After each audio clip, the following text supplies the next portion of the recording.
പണം കൊടുത്ത് പാർക്കിംഗ് ചെയ്യുന്ന സ്ഥലത്ത് വാഹനത്തിന് കേടുപാടുകൾ സംഭവിച്ചാൽ എന്ത് ചെയ്യും? വാഹനം ഇനി മോഷണം പോയാലോ, അല്ലെങ്കിൽ വാഹനത്തിന്റെ ഭാഗങ്ങൾ മോഷണം പോയാലോ?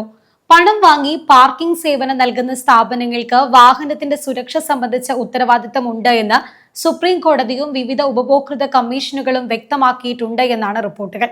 അപ്പോൾ ഇത്തരം സാഹചര്യത്തിൽ വാഹന ഉടമ എന്താണ് ചെയ്യേണ്ടത്?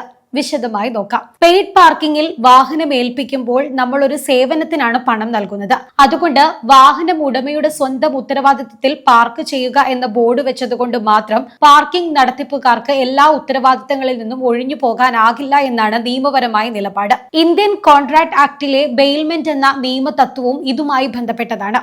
കേരളത്തിലെ വിവിധ ജില്ലാ ഉപഭോക്തൃ തർക്ക പരിഹാര കമ്മീഷനുകളും പെയ്ഡ് പാർക്കിംഗിൽ വാഹനത്തിന് കേടുപാടുകൾ സംഭവിക്കുകയോ വാഹനം നഷ്ടപ്പെടുകയോ ചെയ്ത സംഭവങ്ങളിൽ പാർക്കിംഗ് ഏജൻസികൾ നഷ്ടപരിഹാരം നൽകേണ്ട സാഹചര്യം അംഗീകരിച്ചിട്ടുണ്ട് എന്നാണ് റിപ്പോർട്ടുകൾ.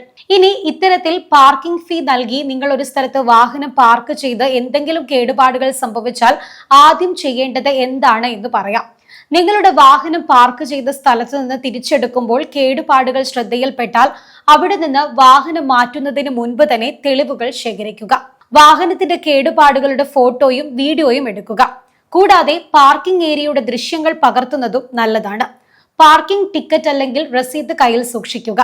അത് നിങ്ങൾ പണം നൽകി ആ പാർക്കിംഗ് സേവനം ഉപയോഗിച്ചു എന്നതിന്റെ പ്രധാന തെളിവാണ്. ഒപ്പം CCTV ദൃശ്യങ്ങളും എടുക്കാൻ മറക്കണ്ട. പാർക്കിംഗ് സ്ഥലത്ത് CCTV ഉണ്ടെങ്കിൽ സംഭവവുമായി ബന്ധപ്പെട്ട ദൃശ്യങ്ങൾ സൂക്ഷിക്കാൻ അധികൃതരോട് ആവശ്യപ്പെടുക. റിപ്പോർട്ട് പ്രകാരം പെയ്ഡ് പാർക്കിംഗ് കേന്ദ്രങ്ങളിൽ CCTV സംവിധാനവുമായി ബന്ധപ്പെട്ട വ്യവസ്ഥകളും ബാധകമാണ്. വാഹനം മോഷണം പോയതാണ് എങ്കിൽ കാര്യങ്ങൾ കൂടുതൽ ഗൗരവമുള്ളതാണ്. ഉടൻ തന്നെ പാർക്കിംഗ് ജീവനക്കാരെയും മാനേജ്മെന്റിനെയും അറിയിക്കുകയും പോലീസിൽ പരാതി നൽകുകയും ചെയ്യുക. വാഹനം മോഷണം പോയാലോ വലിയ കേടുപാടുകൾ സംഭവിച്ചാലോ പോലീസ് പരാതി അല്ലെങ്കിൽ FIR രേഖ വളരെ പ്രധാനപ്പെട്ടതാണ്. ഇൻഷുറൻസ് ക്ലെയിമിനും തുടർന്നുള്ള നിയമ നടപടികൾക്കും ഇത് ആവശ്യമായി വന്നേക്കാം. പാർക്കിംഗ് അധികൃതർ നഷ്ടപരിഹാരം നൽകാൻ തയ്യാറാകുന്നില്ല എങ്കിൽ ഡിസ്ട്രിക്ട് കൺസ്യൂമർ കമ്മീഷനെ സമീപിക്കാവുന്നതാണ്. ഇതിനായി എല്ലാ സാഹചര്യങ്ങളിലും അഭിഭാഷകനെ നിർബന്ധമായും സമീപിക്കണമെന്നില്ല.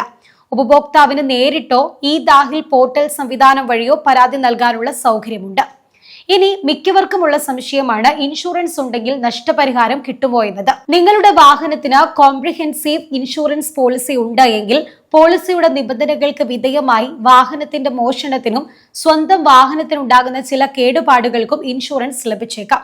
എന്നാൽ തേർഡ് പാർട്ടി ഇൻഷുറൻസ് മാത്രമുള്ള വാഹനത്തിന് സ്വന്തം വാഹനത്തിനുണ്ടായ നഷ്ടത്തിന് സാധാരണയായി ഇൻഷുറൻസ് കമ്പനിയിൽ നിന്ന് നഷ്ടപരിഹാരം ലഭിക്കില്ല.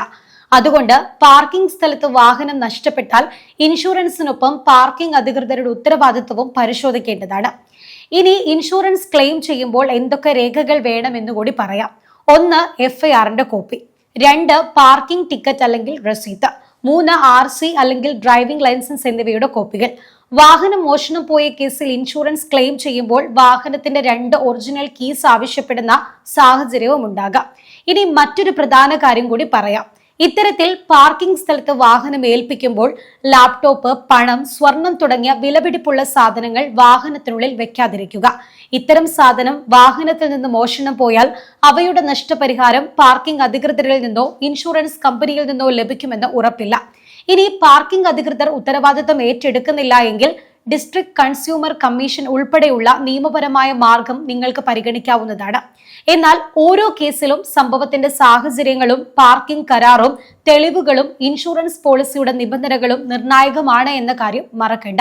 പുതിയൊരു ഇൻഫർമേറ്റീവ് വീഡിയോയുമായി വീണ്ടും കാണാം. നന്ദി.